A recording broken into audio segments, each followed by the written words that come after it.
Chuck Holton here, and I've got my friend Ryan McBeth on with us. Thank you, Ryan, for agreeing to do this. Ryan is coming from the faraway District of Columbia. Is that right? Well, yes, you're close enough. I live in Silver Spring, Maryland, but I live 2 blocks away from the District of Columbia, and that's really only because I own a pistol.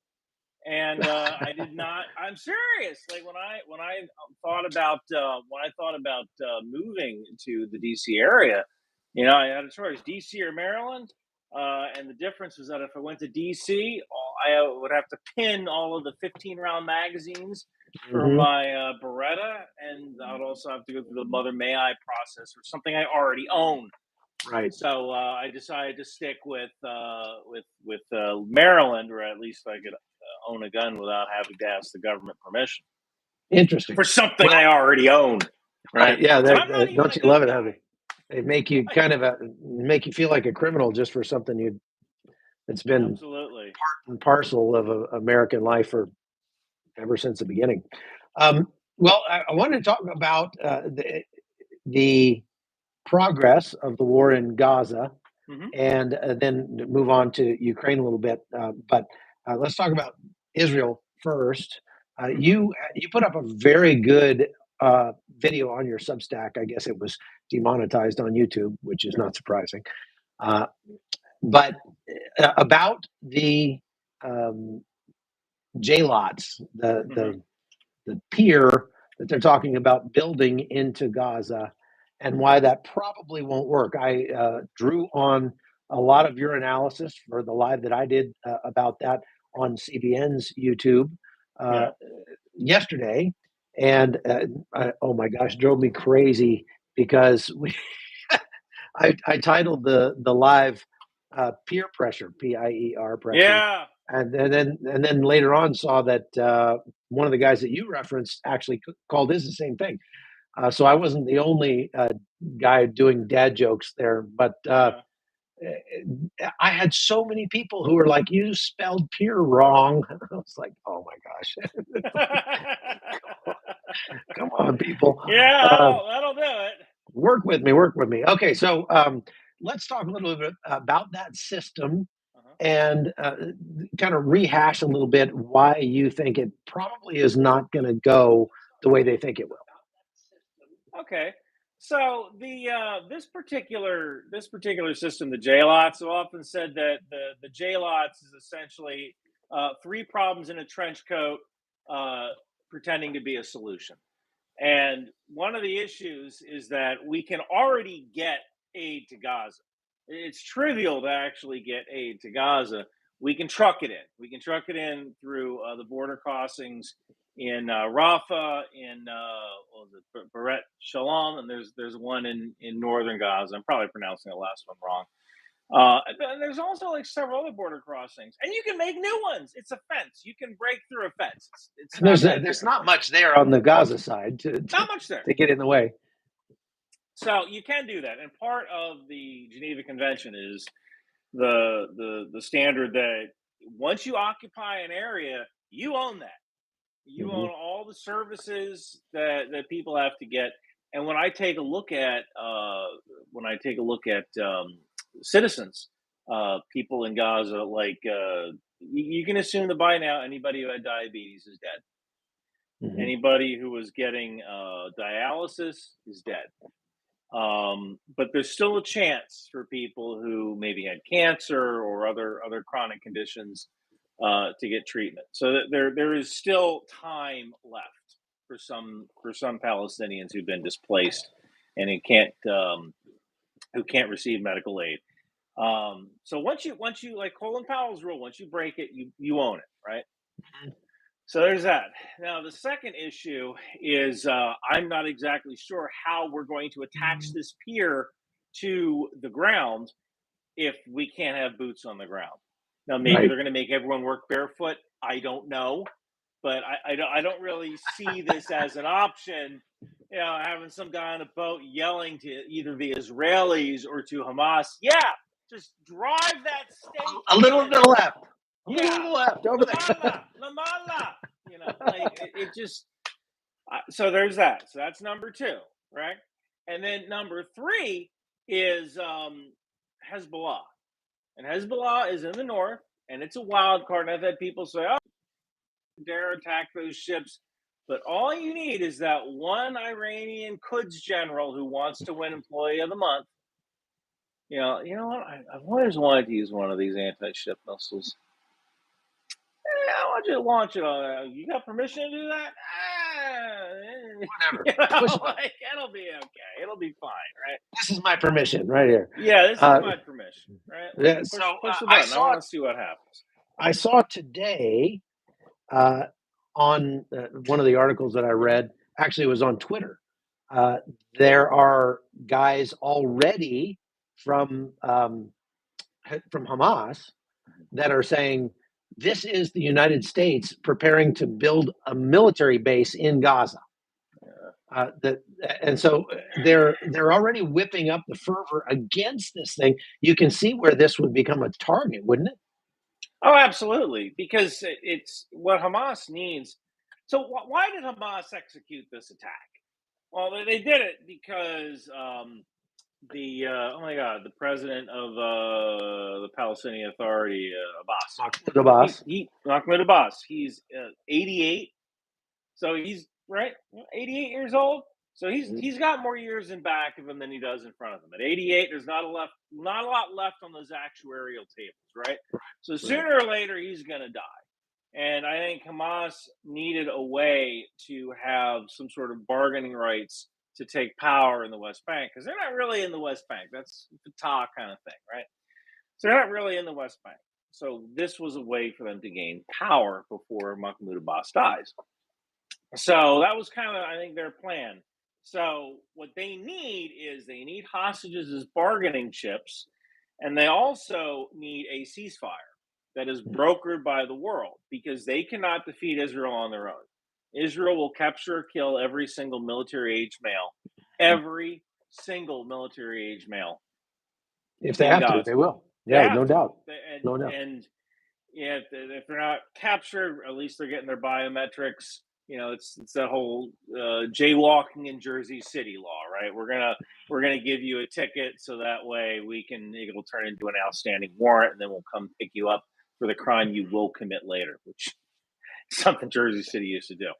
So Israel has to do that. So Hamas needs that ceasefire. How do they get that ceasefire? By starving their own people, and by making all of the pearl-clutching white women who are on Twitter angry for the Palestinians starving and demanding a ceasefire from their president. That's right. Yeah, they need to get the world fighting on their side. Israel, they can't defeat Israel by themselves, but if they get the rest of the world against Israel, that's a win for Hamas.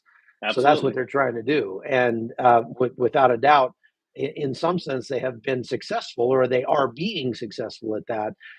And this idea of bringing in a dock and putting ships in there full of aid, first of all, it doesn't seem to me like they could get enough aid across that way to to feed 2.5 million people.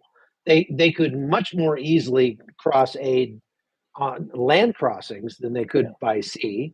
And that was a point made on that other video that I was watching. What's going on with shipping? Yeah, Sally. That's it. Yeah, what's going on with shipping? Yeah.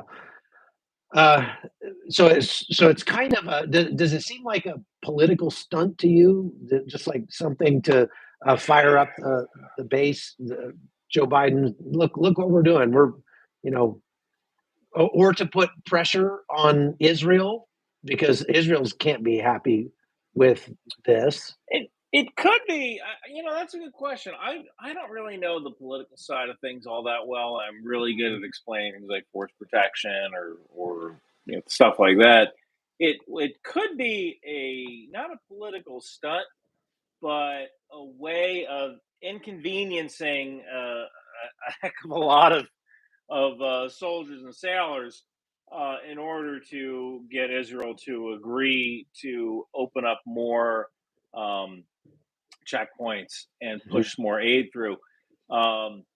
the Israelis who are blocking those roads, they need to be arrested and perhaps charged with something. If you're a prosecutor, you can make something up, right? You can. I think it was Stalin who said, "Find me the man, and I'll find you the crime." But these people are blocking aid convoys getting in. You're essentially violating the Geneva Conventions. Are Right? you Now, saying you I also know saying Hamas. that by doing that it doesn't help the Israelis' cause in Gaza? It doesn't help the Israelis' cause. Number one, and number two, it's the right thing to do. You broke it, you bought it. Not everybody in Israel, not everybody in Gaza supports Hamas. Number one, and number two, like that is required as part of the law of the the law of armed conflict, and the Geneva Conventions. You need to provide services once you occupy an area. And that's just something I don't think Israel really knows how to do, because a lot of their incursions are 30 days, 6 weeks, something like that. Yeah, they don't Um, even have to do that much for their own people. I mean, the Israelis who are evacuated from their homes, for example, in Israel right now, are staying at 3, 4, 5-star hotels all around the country. That's Israel's way of dealing with the humanitarian crisis yeah, in Israel. Put them up in a 5-star hotel, which sounds great, but for the people that have been living there for 6 months, it's maybe getting a little old. But yeah, still, they've got hot water, they've got good food, they've got a roof over their heads.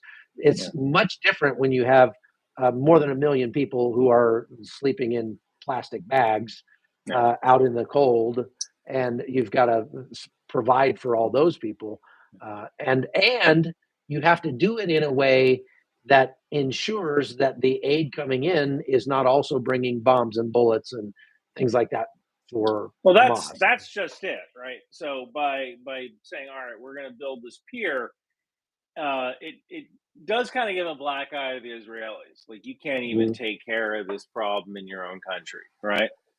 So it could put pressure on them to open up checkpoints, because they should let aid in, and then they can inspect that aid. Now, the U.S. is not going to put any weapons in with aid, right?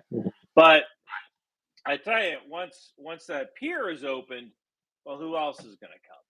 Well, the what was it? The IMM or MMI? There was a Turkish aid organization that tried to break the siege of Gaza at one point, and Israel had to grab their ships because they wanted to search those ships, and then it was later found like there were weapons on those ships, and there was That's right. also like expired medicine, which is like, oh, hey, thanks, right? Yeah.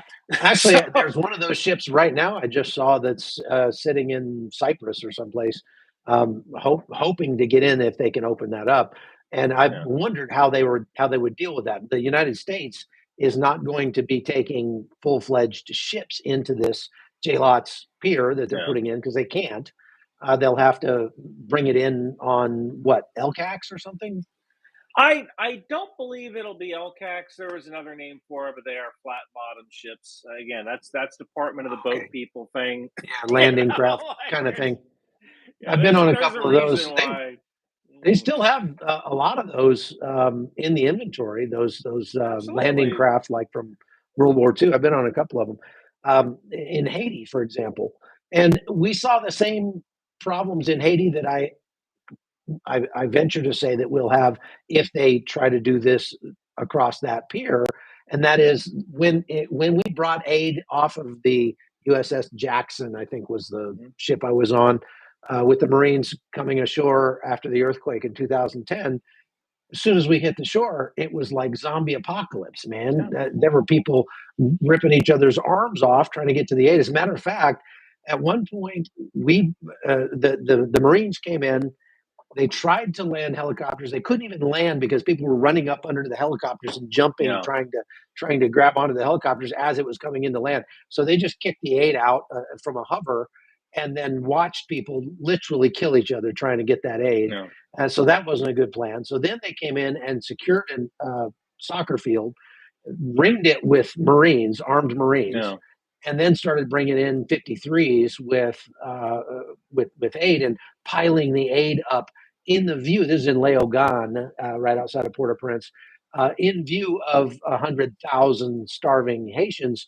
And after a few hours of that, before they even got around to actually distributing any of the aid, the people got too tired of waiting on it and realized these Marines are not going to shoot us. And so they just pushed right past the Marines, and the Marines couldn't do anything. And they just went in there and just picked it clean like locusts. So I imagine that's exactly what you'll see if they try to distribute aid off of this dock, don't you? And let's add water. Let's add water and people drowning to that formula. Mm-hmm. Right. Mm-hmm. You know, the second a Palestinian mother tries to hand a baby to a CB, that's an issue, right? Like, what do I do with this baby? Right. Yeah. Like, yeah. So that's very likely that's going to happen. And then, as you mentioned in your video, Hamas does not want this to work because they need the Palestinians to be suffering and dying for the cause. So anything that's going to stop or slow that down, they're going to be against, right? Absolutely. They literally have to attack the stock. The more aid that flows in, the weaker their position becomes. Right. Because if you're getting fed and the world goes, all right, well, at least fixed. these people aren't. At least these people aren't starving anymore. There might be fewer calls for a ceasefire. So, let's talk about your DIP, disinformation imagery persuasion, or something like that, right? Deceptive imagery persuasion. Yes. There we go. Deceptive imagery persuasion. Give me some examples of that you've seen out of this conflict. Oh, one of the biggest ones is an Israeli girl writing on a shell. So back in 2006 in Lebanon, I did a video about this last night. This girl wrote on a shell, I think something in Hebrew to the effect of "I've been waiting for this moment all my life," you know. And that particular picture was used just a couple of weeks ago on a disinformation account saying young girls are writing messages on shells that'll be fired into Gaza. Now that's not true. It was Lebanon, not Gaza. But so it was an old picture. Yeah, it's an old picture. Now I didn't get the chance to watch your video that just came out about stickers being put on shells. I saw one on the video that said Trump on it or whatever. This may have more to do with Ukraine, but can you explain what that video is about? So essentially, there are people in Russia who will, for 20 euros, they will draw your design on a shell that ostensibly will be fired into Russia. And someone drew a Trump 2024 banner on a shell. Now, the question is, did an American pay for that? Because the second an American pays for that, now you're violating all sorts of laws. I would imagine you're also violating ITAR, which I wouldn't touch with a 10-foot pole. Like, there's the International Regulation on Traffic in Arms, ITAR. That should scare the heck out of anybody who wants to donate money, even to Ukraine. So, essentially, what I kind of surmised from looking at this is that since many of the characters that were drawn on the shells were anime characters, which is the Japanese art form of cartoons, I think a lot of people who are commissioning these designs are just internet edgelords. I can't really picture a lot of Trump supporters sitting down watching anime. That's just not something that that they do. And I also, it's very difficult to get money over to Russia since they're not part of the SWIFT banking system. Organizations like PayPal aren't accepted, so you'd have to use Bitcoin.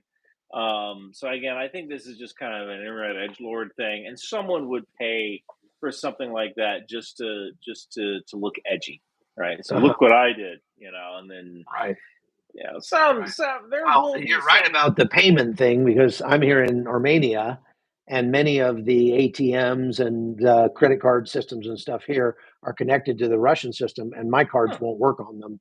And so if I have to get cash out, I have to go find an HSBC or some bank that is not a Russian bank in order to do that. So yeah, it does cause problems. There's a question here from one of our viewers, Carol Wukis. What will happen with Sinwar, now that he's escaped, so you're making an assumption that Sinwar has escaped. There have been rumors to that effect. I don't believe those rumors are true necessarily. The honest answer is we don't know where Sinwar is. If we did, they would have bombed him by now or captured him. What do you think about that? I'm actually not sure what you're.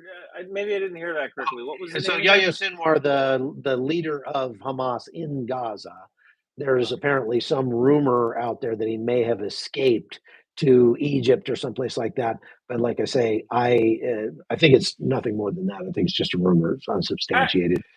You know, the higher ranking leaders inside of Hamas, they're dead men.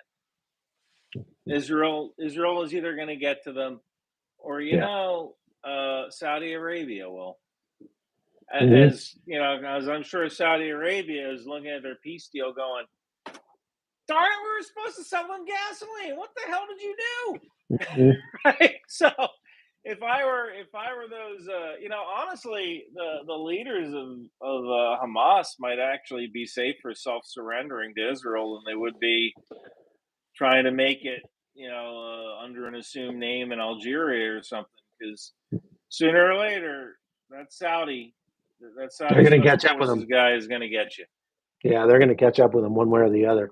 Yeah. Let's talk about the Houthis. So the United States has been, and the UK and the whole coalition of partners out there in the Gulf of Aden and the Red Sea have been striking at Yemen, giant dirt parking lot that it is, for more than a couple of months now. Yeah.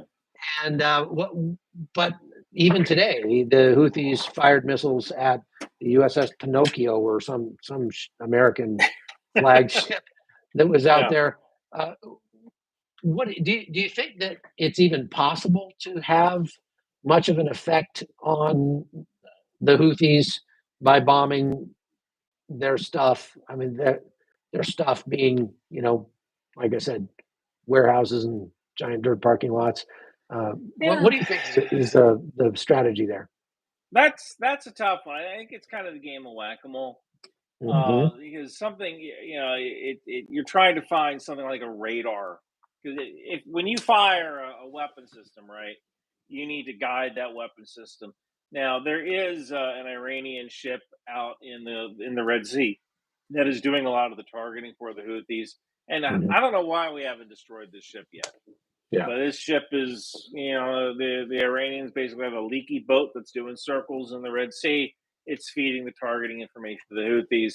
The Houthis have to set up a radar system, and it's tough in an entire country the size of, over the size of Pennsylvania and Ohio, right? Yeah.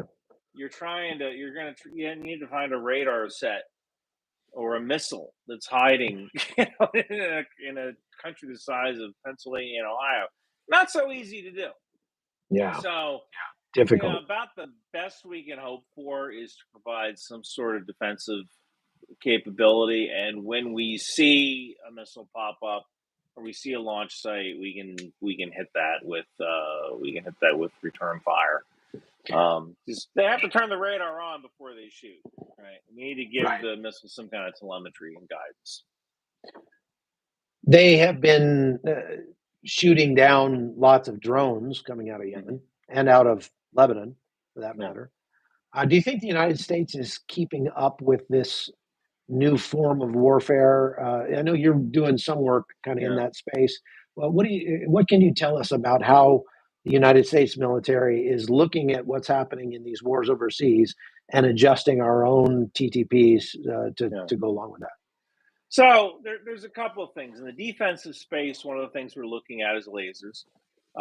We've already put lasers on the USS Pace. I might be pronouncing that incorrectly. I'm forgetting the name of the ship, but it was a command ship that we used to test lasers that could be fired against drones. And lasers are perfect for drones because drones tend to be very slow moving.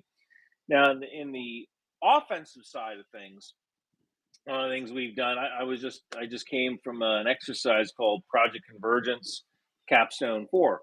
which was an exercise that was trying to figure out how to do things like, let's say the Marines need a repair part for one of their ships.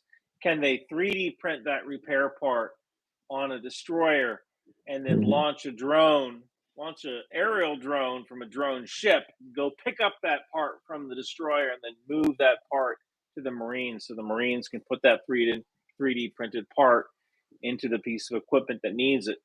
So we are looking at how to integrate drones into our warfighting strategy, both surface drones, subsurface drones, and aerial drones.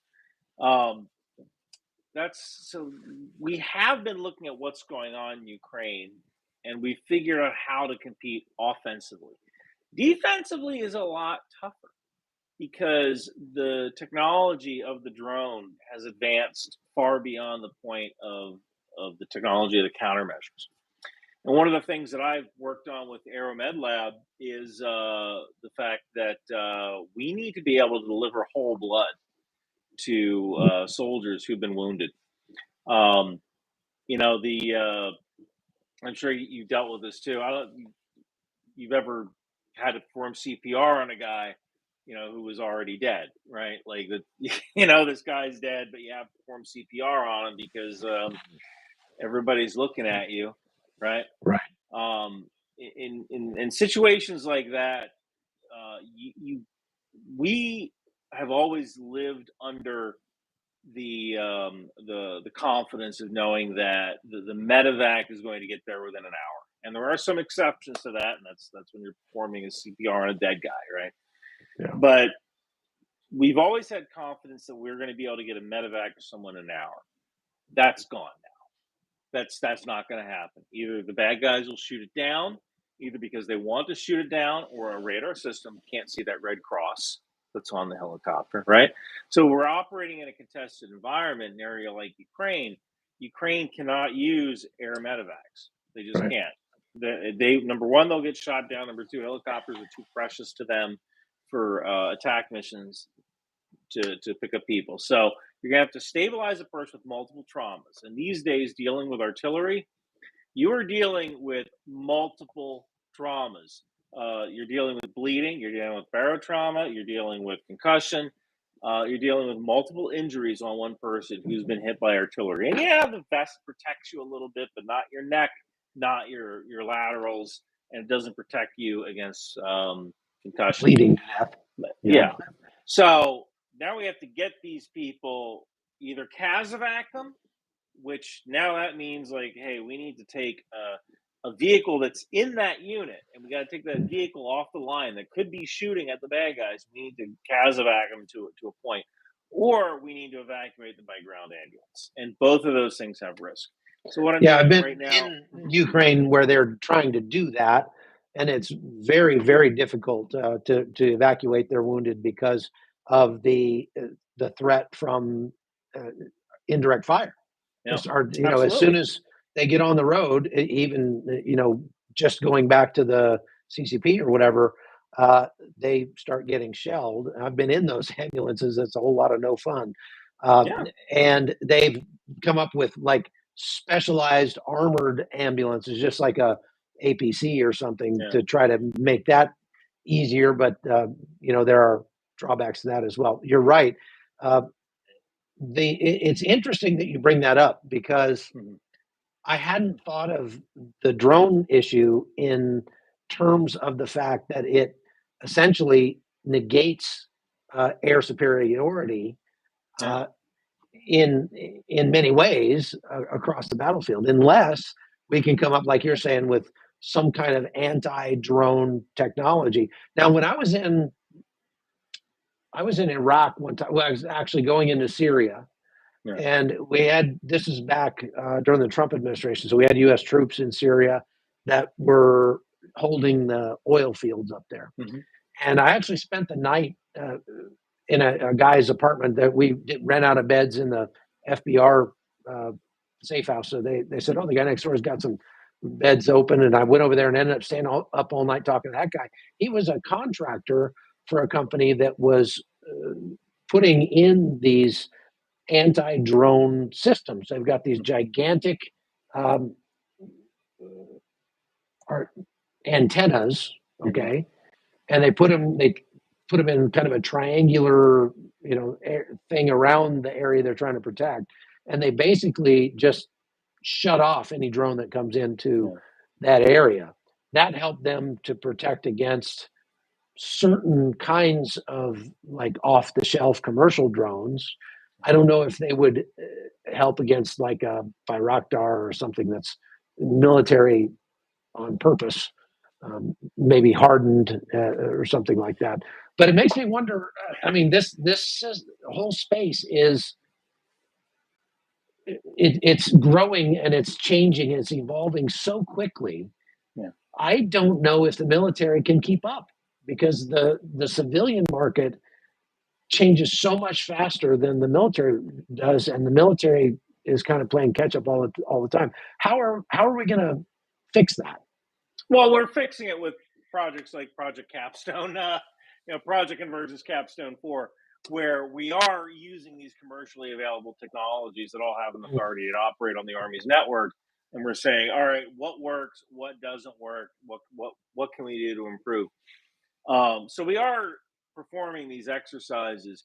One of the deals with the civilian market is that it is the civilian market, and the way a lot of anti-drone guns work is you see the drone and you fire that gun at it, and that gun basically runs through every single shutdown code it has in its memory until it hits the right one on the drone and falls right out of the sky. Well, Right. for the most part, military drones are not affected by that. And they're not affected by that because they're using encryption and frequency hopping. So they're going up and down the electromagnetic spectrum as they're getting their control data. Now there are ways to jam things like that. You can do GPS spoofing and such. But the military drones tend to be a lot more hardened. But is this why a military drone is going to be $50,000 where a regular drone is going to be $1,000? Is that part of why it's? Well, not just that, but also ATO, also authority to operate. So if you have a drone and you throw that drone out there, that's a sensor, right? And sensors are very useful, but that sensor is very limited when only one dude can look at it on a monitor, right? Now, if I take that sensor and I plug it through what's called a cross-domain solution, which allows you to go from an area of low trust into an area of high trust. It allows you to send data from the low side to the high side when it comes to security. So now I can take that drone feed and I can plug that into an entire sensor network feed. So now at the TOC, at the Tactical Operations Center, like a brain. Now I have all of these sensors fused. And one of the big things the Army has talked about is any sensor, any decider, any shooter. So theoretically, an Australian Special Forces guy should be able to launch a drone, and that the feed from that drone should be able to be read by an American AWACS, and a Filipino HIMARS launcher should be able to fire a missile to take out a target that Australian Special Forces guy saw.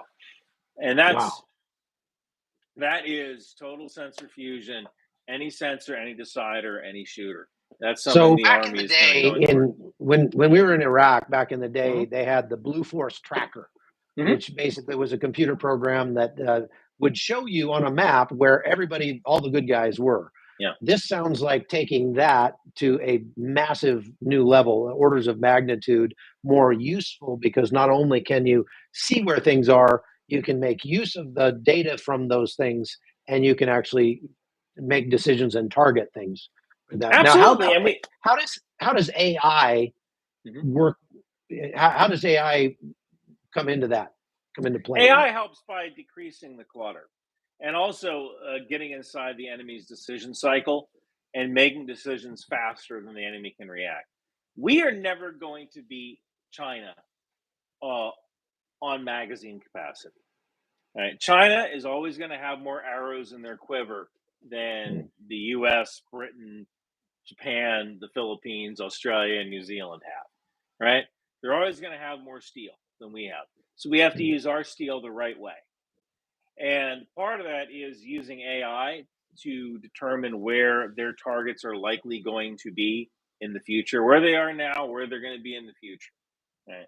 And we can allocate resources toward attacking the targets that are going to make the difference. Because ideally, we want to hit the arrows while they're still in the quiver, right? Once China launches a missile, it's a lot more expensive and a lot more dangerous to intercept that missile. So ideally, we want to hit stuff on the ground, and we can use AI to figure out, okay, where are the bad guys going to launch from? Where is it most likely to come from? And tying everything together, AI can look at sensors and let a commander know, hey, over here, this is something you might have missed, or here's a trend that's happening over here. So that's kind of how AI can fall into this. Okay, so let's take that into Ukraine and talk about Ukraine for a little bit. It is big news that the Russians they've been on this track to drown Ukraine in a pile of Russian bodies, and that's how they were going to win ever since this became a war of attrition back in 2022. But now it looks like they're actually starting to make progress at that.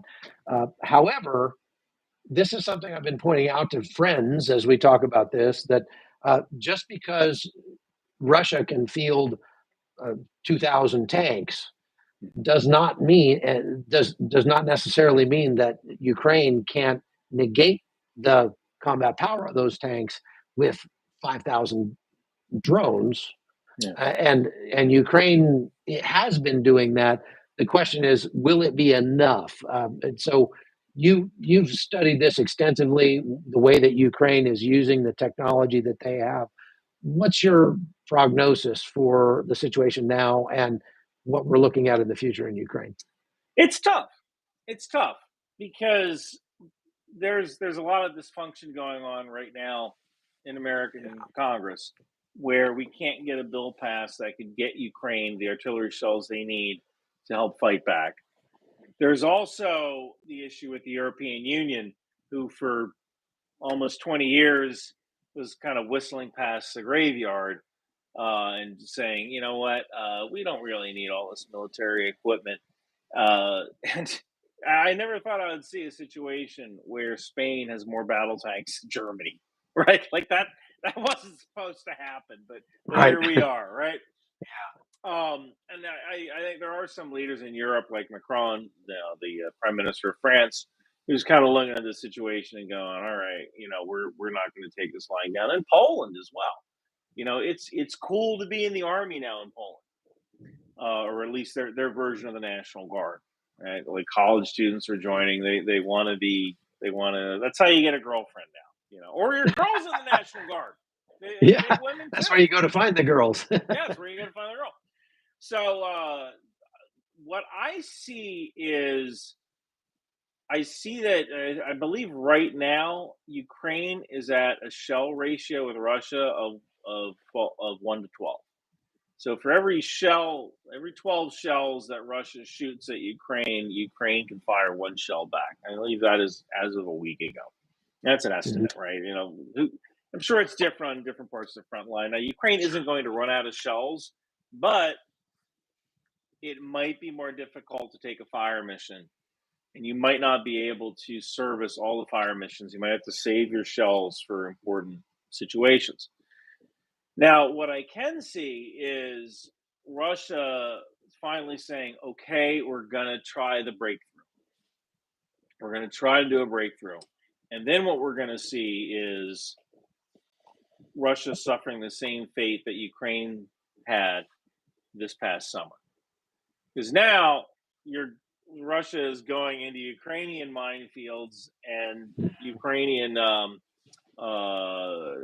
anti-tank guided missile, fields of fire, and Ukrainian cluster artillery munitions, and everything is pre-sighted.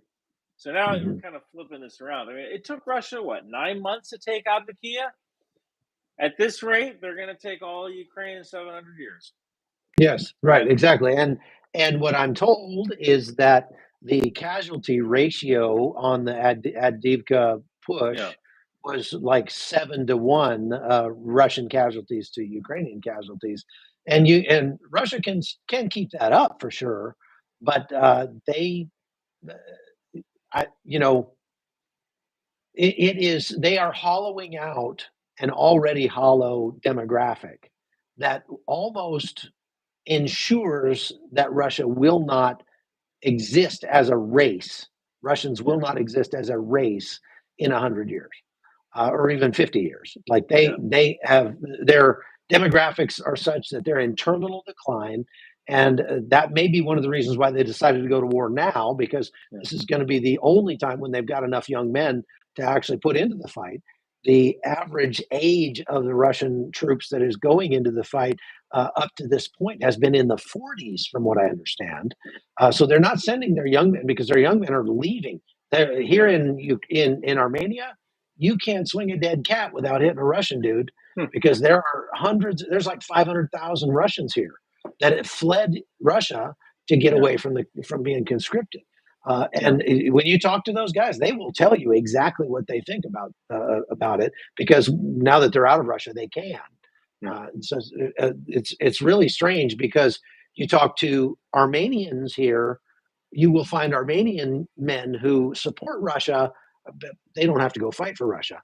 But the Russian men that are here don't support Russia in this fight. So it's pretty fascinating. We're going to go out in a day or two to there's a Russian base that's out in the eastern part of Armenia. And we talked to a lady last night who works at a Russian air base here near Yerevan, and she was talking about the Russian airmen that are here on the base in as part of their like peacekeeping mission. You talk about a good posting right now if you're a Russian airman. Going to Armenia is probably the best place you can hope to go, because your other option is Syria or Ukraine, right?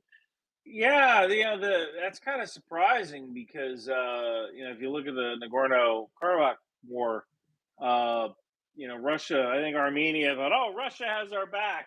Russia was way back. No, they didn't have their back at all. They didn't have their back at all. I Stood know I there have and so much watched. faith in those guys, because last I checked, Armenia, I tell you, if you wanted a preview of Ukraine, or you want a preview of the next global conflict, you take a look at what Armenia did I'm sorry, you take a look at what Azerbaijan did in Armenia, and wow, drones and information warfare, and it was actually really they were fighting a modern war, and Armenia was fighting in the 20th century. Right? That's right, Soviet era warfare, and that's where they are now. I mean, I've got these guys are begging me, the Armenian troops that I've made contact with, that I just as a journalist, they're calling me because they know I'm a journalist from the United States and saying, "Can you help us get night vision? Can you help us get drones? Can you help us get this and that?" They are playing catch up big time. And of course, Azerbaijan already has a military that's 5 times the size of Armenia's. They have all of the gas and oil revenues. Anthony Blinken just went and met with Aliyev, the president of Azerbaijan, and so their only choice right now, Armenia's only choice, is looking for a peace deal. And the problem with that is Azerbaijan right now doesn't have any motivation. There's no reason for Azerbaijan to accept a peace deal, because they've got the run of the place. And if they wanted to take all of Armenia, it would be very difficult for Armenia to withstand that. So Armenia is stuck between a rock and a hard place. They really don't have any big brother to rely on anymore. The United States has made a few overtures toward Armenia that they've been happy to accept. We had the first U.S. joint training in Armenia in history late last year, and all that served to do was to make Russia mad enough that they pulled even more troops out and put Armenia in an even more difficult position. So, looking at the coming 12 months in the war in Ukraine, I don't like to try to make predictions because there, as you know, there are 1,000 things that could go sideways tomorrow that we can't plan for. But just from a technical, tactical, strategic, um, cyber standpoint, Mhm. what do you what's your comment? What do you think? I see a couple of things. Right now we are at war with China, whether you like it or not, whether you believe it or not, it doesn't matter because the Chinese have already infiltrated the minds of a lot of young people through TikTok. There was a video I saw just the other day where this girl was. I'm going to make a video about it. This girl was crying because she was crying on TikTok because she saw some Orthodox Jews on the subway, Hmm. and I guess that made her very uncomfortable because what if these people believe in genocide? I don't, and I don't think she got to that theory by reading books, right? No, Like this no. is she was radicalized on TikTok. You look at a guy like my God, Aaron Bush. No, I was about to say, I almost forgot his name. That is his contribution to society, burning himself alive in front of the Israeli embassy, and I couldn't even remember his name until I kind of Yeah, recovered it. Right. So yeah. that guy, did he convert to Islam? Did he learn Arabic? Did he go to Yemen and study? No, he watched TikTok, right? And set himself on So fire. yeah, and people have always talked about, oh, Manchurian Candidate, or there are these cells of people that have infiltrated America. Kurt Schlichter wrote a great book. It was called The Attack, which kind of involves Iran sending people to America to live among us, and then one day attacking. We already have that. We've already been infiltrated. It's called TikTok. And when you Hmm. can just flip a switch and tell people to hate the Jews, or flip a Hmm. switch and tell people to hate our own government, that's that's a weapon. TikTok is a weapon system that is running, that is active in the United States. And kind of the crazy thing is that we're for every second that you're watching TikTok, you're not doing something else that's productive, or you're not learning something else. So you are Passive competing activity. for eyeballs. It's passive activity. That's right. Yeah. So I can see Right. China continuing the psyop. That is one thing that is something we need to stop this. I don't know if we Hmm. can do it by banning TikTok because there's a freedom of speech issue, but we could restrict time on social media for people under 18 to a certain duration. We could require the TikTok be sold to an American company. That's one of the things I see. I see what do you call it? China continuing the psyop against America. I see Well, it's like Ukraine. where do you stop on that? Because if you get on Facebook or Instagram and you Yeah. start flipping through the little short videos that they show you, Mhm. four hours will disappear like that, and you just killed brain cells for 4 hours. It might I not be radicalizing you, but it's certainly making you stupider. Uh, I don't uh, know how to solve that. I yeah, don't. And exactly. I am one of the content creators that adds to that. Although I try to do educational content, right? Right. So I don't know how to fix that. It could just be the next evolution. I mean, who knows? Maybe 100 years ago, people were complaining these darn kids these days are going into the library instead of filling up the coal bucket. Like didn't wasn't there a song about that in the It's always music been man? that We way. got trouble, Yeah, right? it's always thus. That's It's right. always That's right. always the kids these days, right? Eh, So I see that. I see Ukraine perhaps taking out the Kerch Bridge. I see them mhm. figuring that out. Maybe putting a HIMARS system on a barge, floating it over, and taking out the Kerch Bridge. I think this is going to be the last year for the Kerch Bridge. Yeah. Um, I see that. I don't see Russia breaking through into Ukraine, or pushing further, or taking any more towns, unless they're small tactical towns. But I don't necessarily see Ukraine doing a successful counterattack, although you could see the start of it once Ukraine starts getting the F-16. With the F-16, you get the AMRAAM. With the AMRAAM, you get air dominance. Once you get air dominance, now you can start firing HARM anti-radiation missiles at and Russian radar sets, forcing them to pull things back. Once they start pulling things back, now you can use JDAM glide bombs, and you can use Harpoon anti-ship missiles to take out Russian ships in the Black Sea. So I think that we're not seeing the beginning of the end, but I think we're seeing the end of the middle. And I think that this is once Ukraine gets the F-16, we're going to start to transition into the end game where they're going to eventually hit a position of strength, and they'll be able to go to the negotiating table from a position of strength rather than a position of weakness. Well, let's hope. All right. Well, we got to run because I've got another live coming up in 10 minutes. But Ryan, it's always great having you on. Thank you very much for taking the time to do it. I get a lot out of watching your videos, so please keep them up.